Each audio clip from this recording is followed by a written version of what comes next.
The war between the United Earth Forces and the Thalian Empire had been burning for almost 5 years. Skirmishes happened along the edges of both territories. Whole fleets clashed over planets that had no name in any map before the war began. It was in this chaos that Ryun served. He was a young soldier then, a specialist in reconnaissance and quick strike missions. He had no interest in glory or medals. His only goal was to finish his service and return home to the quiet farming village, where he had grown up. One mission changed everything for him. His unit was deployed to the Rim sector to investigate reports of enemy activity. The sector was a maze of asteroid fields and dark nebulae. Communication signals were often scrambled in the thick dust. Ryun's squad moved carefully, scanning for any sign of enemy ships. Their orders were simple: find the enemy base, mark it for bombardment, and get out alive. But the mission did not go as planned. The squad intercepted a weak emergency signal coming from a damaged shuttle. The voice on the transmission spoke in the Thalian language, but Ryun's translation device quickly identified the words. It was a call for help. The signal carried the code of the Thalian royal family, something rare and dangerous to hear in a war zone. The squad leader hesitated. Their orders were to avoid contact and stay hidden. A rescue mission for an enemy could risk the whole operation, but Ryun felt an unease in his chest. The voice sounded young and desperate. After a short debate, the squad leader decided to stick to the mission and ordered everyone to move on. Ryun could not shake the thought of leaving someone to die in the cold dark. He broke formation, switched off his transponder, and steered his small scout craft toward the source of the distress call. The damaged shuttle was spinning slowly, pieces of hull drifting away into the void. Ryun approached carefully, using the shadow of an asteroid to hide from any nearby sensors. As he got closer, he saw scorch marks along the shuttle's side and the shattered remains of its defense turrets. Someone had attacked it with precision, aiming to disable, not destroy. Ryun docked his craft to the emergency hatch and forced his way inside.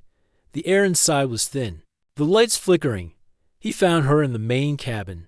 She wore a silver and white suit marked with the crest of the Thalian royal family.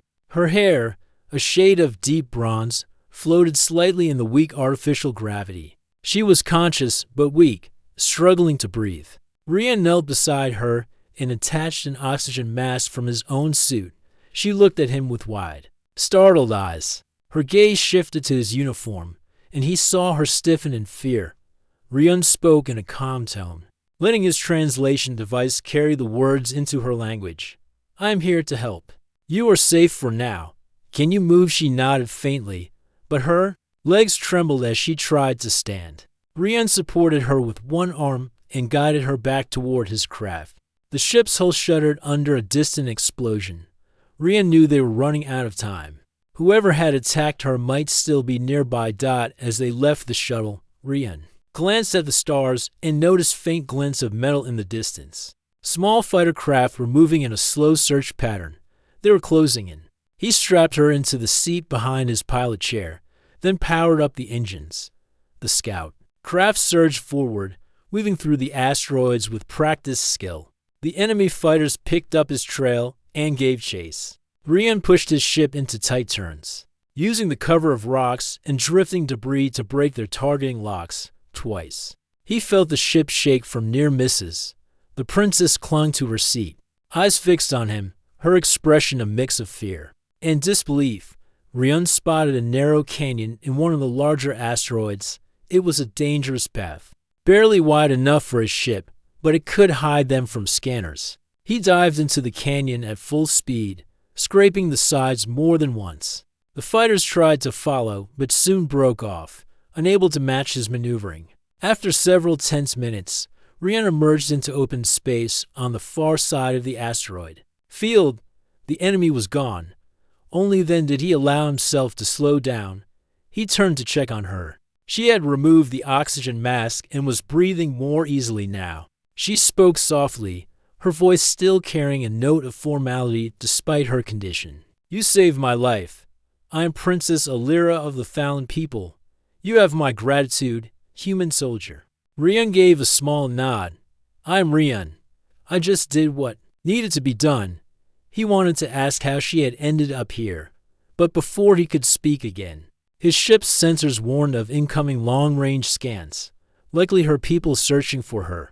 The war made such encounters dangerous for him. If her escort ships arrived and saw a human vessel, they might open fire without asking questions. Rian brought the ship close to a drifting cargo pod and used it as cover. He explained quickly, "Your people are coming. If they see me, they may think I'm your attacker. I will leave you here in this pod. They will find you safely. Tell them nothing about me. It will keep us both alive." Alira hesitated. She looked like she wanted to protest, but she understood the reality of war. She stepped into the pod, her eyes holding his for a moment longer. "I will remember you, Rian. One day, I will find you again." With that, he sealed the pod and sent it drifting toward the path of the incoming Fallon fleet. Then he turned his ship away, vanishing into the dark between the stars. Rian never expected to see her again. To him, it was just another mission, another risk taken in the name of doing the right thing. But for Alira, that day became a fixed point in her life. The human soldier who had saved her became a memory she could never let go of. After the day Rian vanished into the darkness, Princess Alira was returned to her home world by her royal guards. Her people rejoiced at her survival. Official reports said she had escaped the attackers by sheer luck until her escort ships found her pod. Only Alira knew the truth. A lone human soldier had risked his life to save her when no one else could. The Fallon court was a place of polished words and careful politics. The war with the humans was still raging then, and Alira was advised never to speak of Rian. If she told anyone she had been rescued by a human, questions would arise. Some would call it a lie, others would accuse her of weakness, and still others might see it as an excuse to attack Earth with more force. Her closest advisors urged her to bury the memory, but Alira could not. When the war finally ended 3 years later, peace came with careful treaties and endless rules. Humans and Phalons were allowed to trade, but only in certain zones. Travel between worlds was tightly controlled. Even so, Alira began a quiet search for Rian. She started by combing through records from the Rim sector, looking for any mention of his name. The Fallon Royal Archives had detailed logs of enemy units, but many human files were sealed by their own government. Sometimes she found the names of small scout crews or cargo operators who had been active in the area during the war, but Rian's name never appeared. It was as if he had vanished from the universe. Her position as a royal diplomat allowed her to travel widely.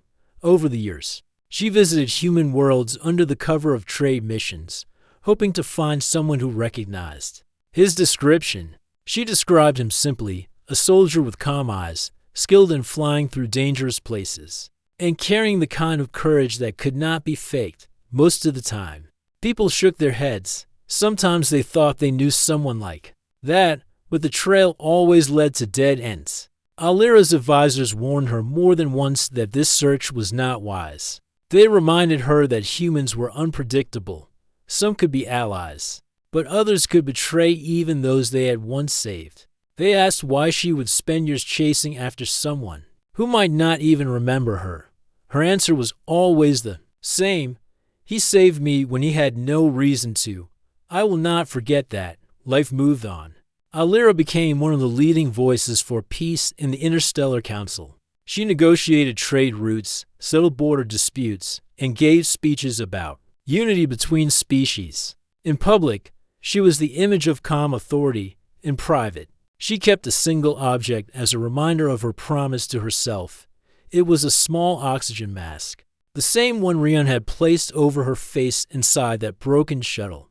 She kept it in a glass case in her chambers. Years passed without a single real lead. At times, she wondered if she had been foolish to keep searching. Perhaps Rian had returned to Earth and left space behind forever. Perhaps he had fallen in another battle before the war ended, yet something in her heart refused to let go of hope. One quiet evening, Alira sat in her chambers reviewing reports from the council. Most of it was routine trade data, the kind of reading that would make any diplomat's eyes grow heavy. Then a small detail caught her attention. A cargo ship had passed through the trade zone near the rim sector and sent a brief automated registry ping to the central network. The ship's ID code matched an old Earth military record from the time of the war. The record had been reassigned to a civilian operator years ago, but the name listed for the ship's captain made her pulse quicken. It was not Rion's name exactly, but it was close enough to spark suspicion. The human record showed only a shortened version, something that could have been an alias. Alira leaned back in her chair, thinking hard. The ship had been bound for the outer colonies. Far from any major trade hubs, that kind of route was dangerous. Pirates operated freely in those sectors, and only experienced pilots dared to take such jobs. Rion had been one of the best pilots she had ever seen. It was possible that this was him, still flying years later. She tried to contact the ship through the trade network, but no reply came. Cargo haulers often ignored non-urgent messages while on long routes, so she decided to wait for its next check-in. Days passed with no news. Then, a week later, a report came across her desk. The same ship had sent a distress call from deep space. The signal was weak and cut off after only a few seconds. The location was in a sector known for pirate ambushes. Alira's mind was already made up. She called for her personal guard and ordered her diplomatic cruiser to change course. Her crew obeyed without question, though some exchanged uneasy glances. Diverting a royal vessel into dangerous territory was not common practice, but Alira's authority as both princess and diplomat gave her the right to make such decisions. In the control room of her cruiser, Alira stood beside the pilot as they plotted the jump coordinates. The stars outside the viewport stretched into lines as the ship entered faster than light travel. Her heart pounded in her chest. It had been so long since she had last seen Rion's face. Part of her feared it would not be him at all. Another part feared it would be him, but too late to save. As the cruiser moved toward the last known coordinates of the distress call, Alira felt a strange mix of excitement and dread. She knew the risks of entering pirate territory. She knew this mission might be nothing more than chasing a shadow. But if there was even the smallest chance of finding the human soldier who had saved her life, she would take it. Some debts, she believed, should never remain unpaid. The diplomatic cruiser glided through the darkness between the stars. Its silver hull reflected faint light from distant suns. Inside the command deck, Princess Alira stood with her hands behind her back, her eyes fixed on the main screen.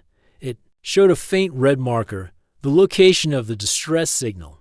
The marker was surrounded by an empty region of space that many navigators called the Silent Belt. Few traveled here unless they had to.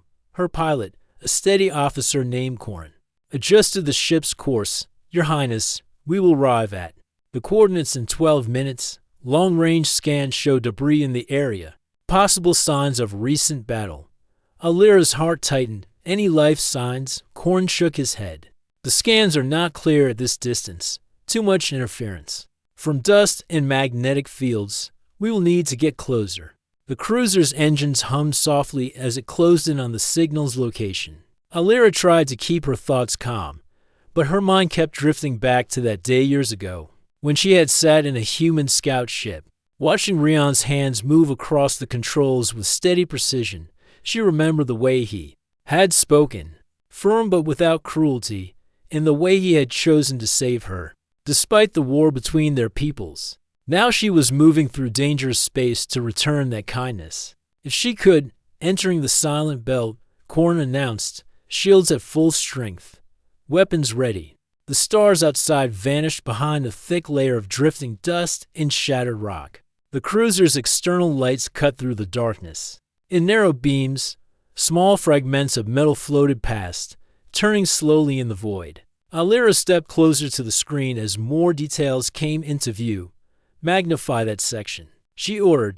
The image expanded to reveal the remains of several small ships. Some were nothing but twisted frames. Others still had parts of their hulls intact, but burn marks told the story of heavy weapon fire among the wreckage. Corin's voice broke the silence, picking up a weak signal ahead. It matches the ID code you gave us. Alira felt a rush of relief and fear at the same time. Bring us in, carefully. The cruiser moved forward, weaving between the drifting debris. At last, the source of the signal appeared. It was a medium-sized cargo vessel, its engines dark, hull scorched from multiple impacts. One side of the ship had been torn open, exposing the interior to space. Emergency lights flickered along the remaining sections. Life signs detected. Corin said, very faint, the readings are unstable. Alira turned to her security chief.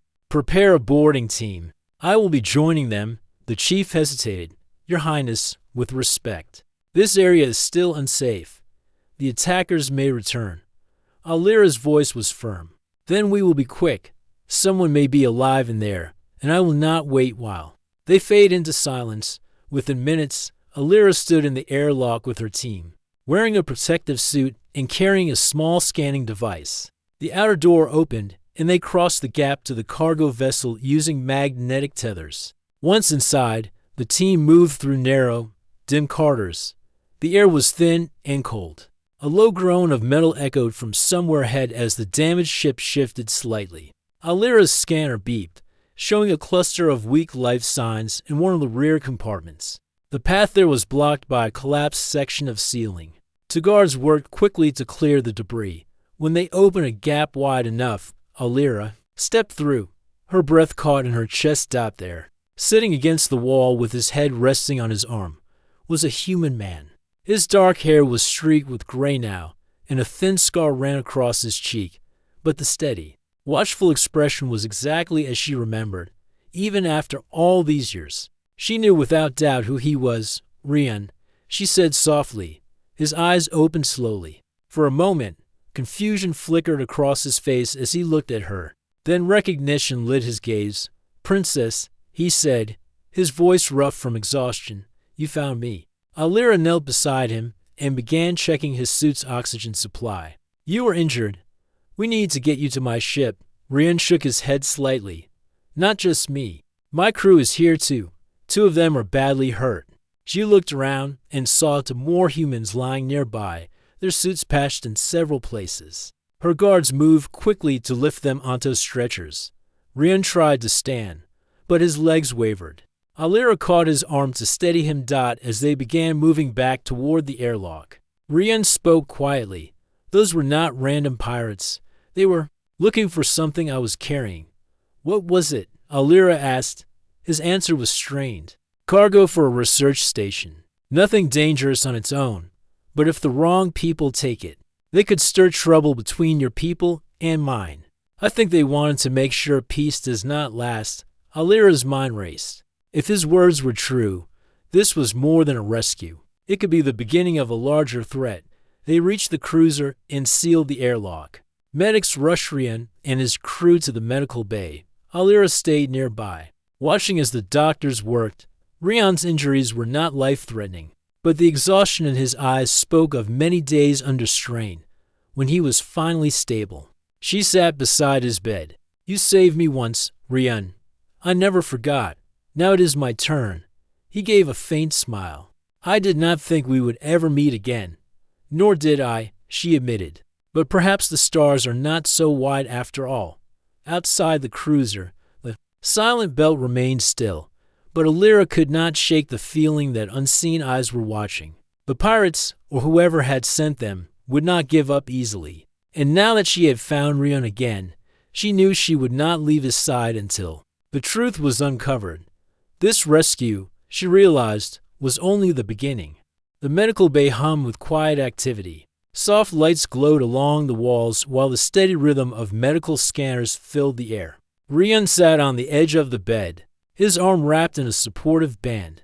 His two crew members rested nearby, both sleeping under the careful watch of the Thalian medics.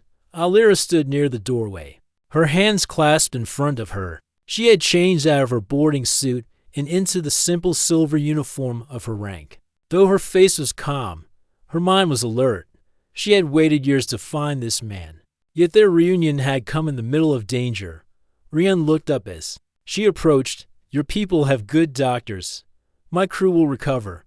I am glad, she replied. You gave me back my life once, It is only right that I keep yours safe now." He gave a small smile but did not answer. Instead, his gaze shifted toward the floor, as if weighing his words. "What happened to your ship?" she asked. Rion's eyes hardened slightly. A group of fast raiders came out of the dust field. "They hit our engines first, then boarded. I think they were after the cargo in the aft hold. It is a research package for a human science station, mostly data cores. But there is also a prototype power cell inside. If it is altered, it could be turned into something far less peaceful." Alira frowned. "That explains their speed and precision. This was not an ordinary pirate attack. Someone sent them with a clear purpose." Before Rion could answer, the lights in the medical bay flickered. A voice came through the ship's intercom. "Your Highness, enemy ships detected. They have just emerged from the dust field and are moving toward us." Alira reacted instantly. "Seal the medical bay and keep the wounded safe." "Rion, can you move?" He tested his balance and nodded. "I can still fly if needed." Within moments, they were both on the command deck. The forward view screen showed the dark haze of the silent belt. Through it, shapes began to appear. Small but fast vessels with sharp, angular designs. 7 raiders, the pilot reported. "They are forming an attack pattern." Rion's eyes scanned the enemy movement. "Those ships are too fast for your cruiser to track with heavy guns. You will need to force them into closer range." Alira turned to him. "You have faced them before." "More than once," he replied. "If you give me one of your escort fighters, I can draw them toward the cruiser's side batteries. Your crew can finish them once they are within the firing." Art Corin, the pilot, looked uneasy. "Your Highness, letting a human civilian fly one of our fighters is against regulation." Alira's voice was firm. "I trust him. Prepare a fighter." Minutes later, Rion was climbing into the cockpit of a sleek Thallon starfighter. Its controls were strange to his hands, but his years of piloting made the adjustments quick. Alira watched from the command deck as his fighter launched from the bay, streaking into the dark. The raiders broke formation at once, several peeling away to chase him. Rion's voice came over the comm. "They are following. Keep your side batteries ready." He pushed the fighter into tight rolls and sudden dives. Weaving between debris and asteroid fragments, the pursuing raiders fired rapid bursts of plasma. But he stayed ahead, using the drifting rocks as shields on the cruiser. Corin tracked the movements. 3 of them are almost within range. Alira gave the order. "Fire when ready." Bright lances of energy shot from the cruiser's guns, striking the lead raider. It exploded in a burst of white light, scattering fragments into the dust. The other broke off sharply, but Rion cut across their path, forcing them toward the cruiser's arc again. Another volley from the side batteries destroyed one. While the last retreated into the haze, the remaining raiders regrouped. Rion's voice came again. "They are pulling back to long range. That means they will call for reinforcements or try a different angle." Alira considered the risk. "We cannot stay here. Bring your fighter back aboard. We will jump out before they can close in again." Within minutes, Rion's fighter returned to the bay. He stepped out, his flight suit scorched in places, but his expression steady. "That will not stop them for long. Whoever sent them will not give up." Alira nodded. "Then we must be ready, and we must know who they are working for." The cruiser's engines came alive, and the stars outside stretched as they entered faster than light travel. The crew worked quickly to secure the cargo from Rion's damaged vessel, placing it in the ship's most secure vault. Rion oversaw the transfer, making sure none of the containers were tampered with later. In the quiet of the observation deck, the two stood side by side, watching the blue shimmer of hyperspace. "When I left you that day," Rion said quietly, "I thought it was the last time I would see you." Alira turned her gaze to him. "I promised I would find you again. It took years, but the promise was kept." He gave a small nod. "Now it seems we are in another fight together." "Yes," she agreed. "And this time, I will not let you vanish into the dark without a word." For the first time since they had met again, there was a sense of quiet between them that was not filled with danger or orders. Yet both knew that this peace was temporary, somewhere in the galaxy. The ones who had sent the raiders were planning their next move, and when that move came, they would be ready to face it together. The diplomatic cruiser sailed through hyperspace. The stars stretched into blue streams outside the viewport. Inside the command deck, the mood was tense but steady. The crew had survived the pirate attack, but everyone knew the danger had not passed. Whoever had sent the raiders would try again. Princess Alira sat at the central table in the strategy room, studying the holographic map that hovered above its surface. Beside her, Rian stood with his arms crossed, his eyes focused on the moving lights that represented ship movements in nearby sectors. They will not stop, Rian said at last. The power cell and the research data are too valuable. Whoever controls them can start trouble between our peoples. They can make one side believe the other is planning to build weapons. Alira's gaze stayed fixed on the map. Do you have any idea who they are? Rian gave a slow nod. I have faced groups like this before. They are not ordinary pirates. They work for factions that survived the war. Some are human, some Thallon. All of them want the peace to fail because peace does not give them power or profit. Alira leaned closer to the map. If they have people in both our worlds, then this is bigger than I thought. We cannot just defend the cargo. We must stop them at the source. Rian tapped a section of the map. I believe they operate from here.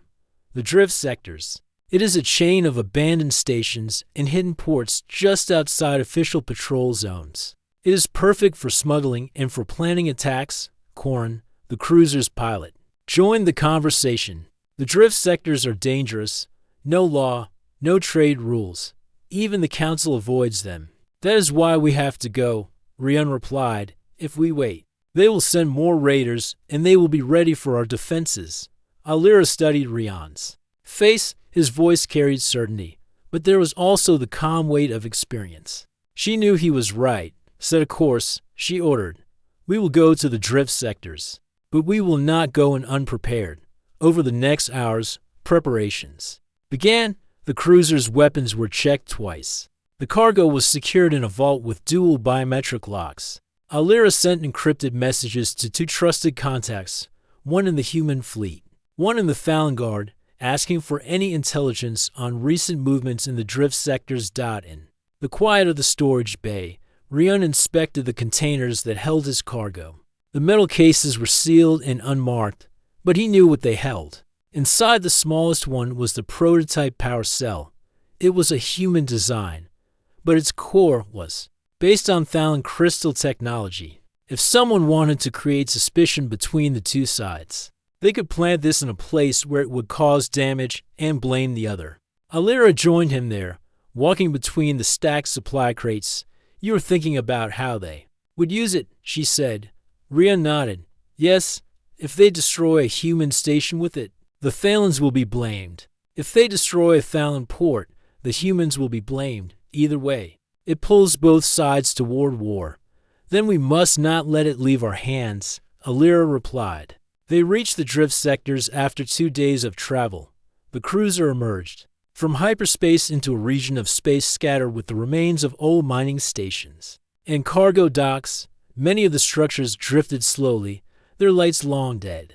Shadows moved across their broken frames as asteroids passed nearby. The ships' scanners picked up faint signals. Some belonged to small trade ships avoiding official routes, but others were unknown. We cannot go in with a ship this large without being seen, Rian said. I can take a smaller vessel and look for signs of the raiders. Alira did not like the idea. If you go alone, they could trap you. That is why I will not go alone. Rian answered, You will come with me. They know my ship was destroyed. They will not expect the Thallon princess to be at my side. Corrin started to protest, but Alira raised a hand. It is decided. Prepare the stealth shuttle. The shuttle was small and dark, built to avoid detection. Rian sat at the controls while Alira took the seat beside him.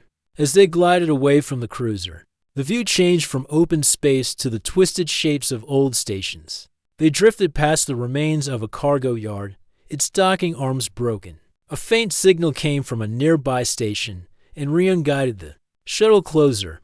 Through the cracked windows, they saw movement. Several ships were docked, and figures in mismatched armor moved cargo crates inside. Rion's voice was low. "Those are not merchants. That is a raider base." Alira's eyes narrowed. "Then we have found the start of the trail." They activated the shuttle scanners, mapping the base's layout and marking the ships. The data showed one larger ship in the central dock, heavily armed, likely the command vessel for the group. Suddenly, the shuttle's warning system beeped. "We have been scanned," Rion said. "They know something is here." Before they could move, a pair of small attack craft broke away from the station and came straight toward them. "Hold on," Rion said, pulling the shuttle into a sharp dive. Laser fire lit up the darkness as the attackers closed in.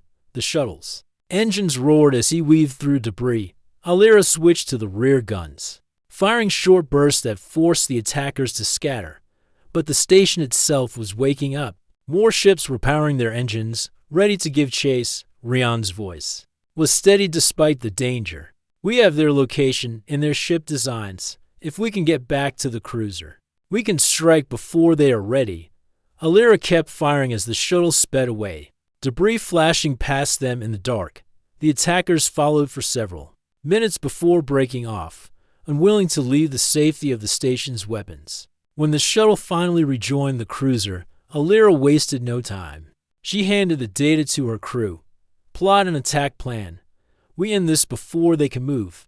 "Against us again." Rion looked at her, his expression one of firm agreement. "This time, we take the fight to them." The cruiser's war room was alive with quiet urgency. Holographic projections of the raider station floated above the central table, rotating slowly while bright markers showed enemy ships and weapon points. Crew members moved between consoles, feeding in calculations and updating threat readings. Princess Alira stood beside the main display, her hands folded behind her back. Rion was on the opposite side, leaning slightly forward, studying the plan with a soldier's sharp focus. Corin stood near the map controls, ready to make adjustments. "We will have one chance," Rion said, his tone even but firm. "If they detect us too early, they will scatter into the drift sectors and we will lose them again. We must strike hard at their command ship and disable the dock before they can launch everything." Alira's eyes traced the path their cruiser would take. "The raider ships are faster in open space. We must trap them before they can escape." Corin zoomed in on the hologram. "The station has only two active exit lanes. If we block both with debris from targeted strikes, their smaller craft will not get far." Rion nodded. "That will work, but it requires precise timing." The princess straightened her posture. "Then we will make sure the timing is perfect. Our worlds are counting on us." Hours passed in preparation. The cruiser's weapons were checked once more, and the stealth shuttle was equipped with tracking beacons, in case it needed to guide the main ship into position. Alira's security detail made ready for boarding action, their armor polished, and their rifles charged. Rion reviewed the assault plan with the gunnery crews, speaking in short, clear sentences that carried the authority of someone who had fought through worse. When the ship entered the drift sectors again, they approached from a different vector, keeping behind the shadow of a large asteroid field. The crew ran in near silence, speaking only through secure comms. From the command deck, Alira watched as the station appeared in the distance, a jagged ring of steel and shadow, lit in places by harsh industrial lights. The raider ships were docked, their movements careless, as if they believed no one would dare attack them here. Rion's voice came from beside her. "They think they are safe. That will make our first strike count." The cruiser's engines stayed at low power while they crept closer. The asteroid field hid their signal, but soon they would have to break cover and move fast. "Ready all weapons," Alira ordered, "and send the signal to the shuttle team." The stealth shuttle detached from the cruiser and sped ahead under minimal power. Its mission was to place the small explosive charges on the station's main docking arms. Once triggered, the debris would block the enemy's escape routes. From his seat in the shuttle, Rion guided it through the shadows of broken hulls and drifting cargo frames. The station loomed larger with each passing moment. He and the two crew members with him moved quickly, locking the charges in place with magnetic clamps. Back on the cruiser, Alira followed their progress on the tactical display. She kept her breathing steady, though every passing second seemed to stretch, charges in place. Rion's voice came through the comm, "Returning to you now." The cruiser moved into attack position the moment the shuttle redocked. The asteroid field was now behind them, the open expanse between their ship and the raider base narrowing quickly. "Fire on the docking arms," Alira commanded. Twin lances of light streaked from the cruiser's main cannons. The charges on. The station detonated in perfect sequence, tearing through the metal arms. Shards of debris scattered into the two exit lanes, forming dense fields that no ship could easily navigate. Alarms lit up across the raider station. Small craft scrambled to launch, only to find their paths blocked. The larger command vessel began powering up, its shields flaring. Rion stepped forward. "Target their command ship before it can fire on us." The cruiser's gunners obeyed, unleashing a volley of plasma fire that hammered into the enemy ship's side. The first shots punched through its outer armor, sending bursts of fire and venting gas into space. But the raiders fought back. The station's turrets spat red bolts toward the cruiser, shaking the deck as the shields absorbed the impacts. The sound of damage reports filled the comm channel. "Keep pressure on them," Rion called out, steady and calm despite the chaos. "They will break if we keep their leader under fire." The fight raged for minutes that felt far longer. Enemy ships tried to circle around the debris fields, only to be driven back by the cruiser's flanking weapons. One small craft managed to land a shot near the cruiser's rear engines, but damage control crews sealed the breach before it could spread. Alira stayed focused on the tactical map, marking priority targets for the gunners. Her voice was calm, almost cold, but her eyes never left the markers representing the enemy vessels. Finally, a bright flash lit the viewport. The raider command ship's shields collapsed, and a second volley from the cruiser tore through its reactor core. The vessel broke apart in a shower of light, spinning fragments scattering into the dark. With their leader destroyed, the remaining raider ships faltered. Some tried to flee, but the debris fields forced them to turn back toward the station, where the cruiser's guns cut them down one by one. Within minutes, the battle was over. The station floated crippled, its lights flickering. No more ships launched. The silence that followed felt heavy. Rion stood beside Alira, both of them watching the drifting remains of the raider fleet. "It is done," Rion said quietly. Alira gave a slow nod. "For now." But someone gave them orders. "Someone paid for this." Rion's expression hardened. "Yes, and until we find them, the danger remains." The cruiser moved in closer to the station. Boarding teams prepared to search for survivors and gather any data that could reveal who had been behind the attacks. Alira watched the teams depart, her thoughts already on what they might find. She turned to Rion. "You have fought battles like this before. What comes next?" He met her gaze without hesitation. "Next, we follow the trail, and we do not stop until we reach the one who started it."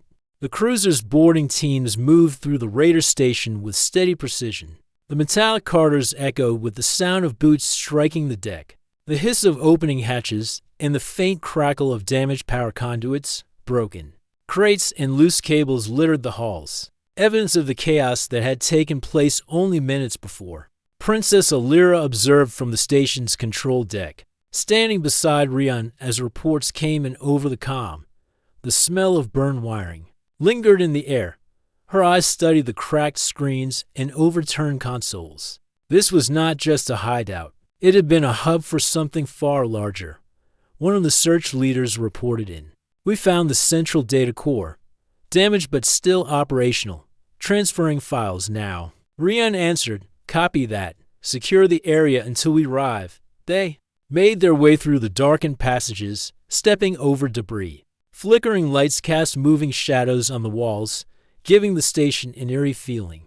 Alira walked with calm determination, though her mind was alert for any sign of danger. In the data chamber, the main server unit stood in the center like a towering metal pillar, its surface marked with scorched lines from stray fire. A crew member was already at work, pulling files into a secure storage drive. Alira stepped closer. "How much can we recover?" The technician replied, "A significant amount, Your Highness. But the files are locked with complex encryption. It will take time to break them. Re-unscan the chamber. Take everything. We will work on it back aboard the cruiser. Leave nothing that could warn whoever is behind this." As the files were being copied, a second report came in from another team. "We have prisoners, mostly wounded Raider crew. They claim they do not know who funded this base." Alira exchanged a look with Rian. "They are lying." "Of course," Rian said. "We will question them ourselves." When they arrived at the holding area, the prisoners sat in a circle under guard. Their expressions ranged from defiance to fear. Most avoided eye contact with the princess, but one man, tall and gaunt, met her gaze without flinching. Rian stepped forward. "Who gave you orders to attack our worlds?" The man smirked. "You think I would tell you? Even if I did, you would never reach them." Rian's voice remained calm but firm. "If you are protecting them, you will share their fate. If you speak, you might live to see another day." The prisoner hesitated, but still shook his head. Alira studied his posture and the way his eyes shifted slightly toward one of his fellow captives. She walked over to the second man, who looked down at the floor.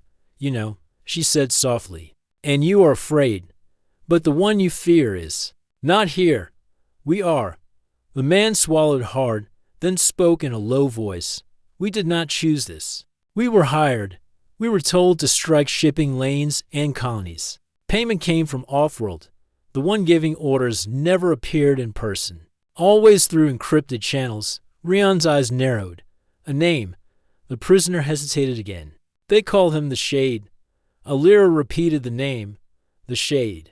The crew member recording the interrogation marked it down immediately. Back on the cruiser, the recovered data was fed into the decryption systems. The files were layered with multiple codes. But progress was steady. Hours later, the first clear images began to appear on the main display: star charts, shipment records, and a long list of intercepted messages.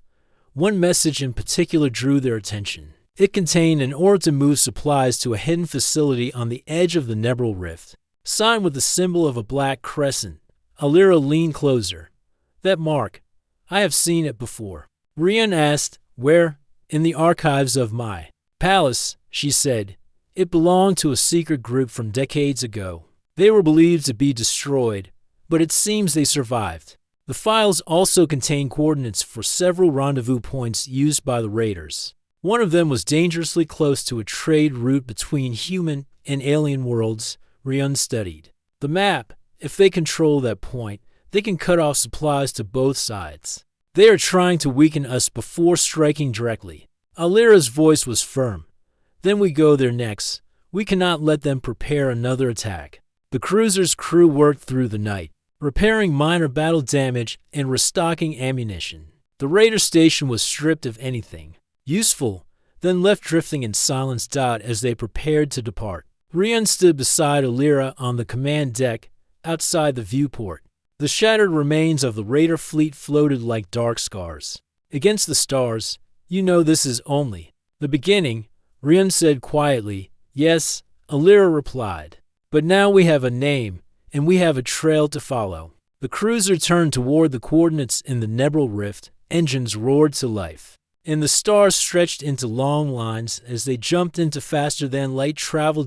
In the quiet of her quarters, Alira stood before the small window, looking out at the streaking lights. She thought of her people, her homeworld, and the moment she had first met Rian. Back then, he had been a soldier saving a stranger. Now, they fought side by side for the safety of two worlds. She whispered the name they had learned. The Shade, far away, in the deep darkness of space. A lone figure in a shadowed chamber read a report about the destruction of the raider. Basta's gloved hand tightened over the armrest of his chair. A voice on the comm asked, "Shall we proceed with the next phase?" The figure leaned forward, his face hidden in shadow. "Yes, and this time, make sure they do not survive." The transmission ended, and the chamber fell silent again.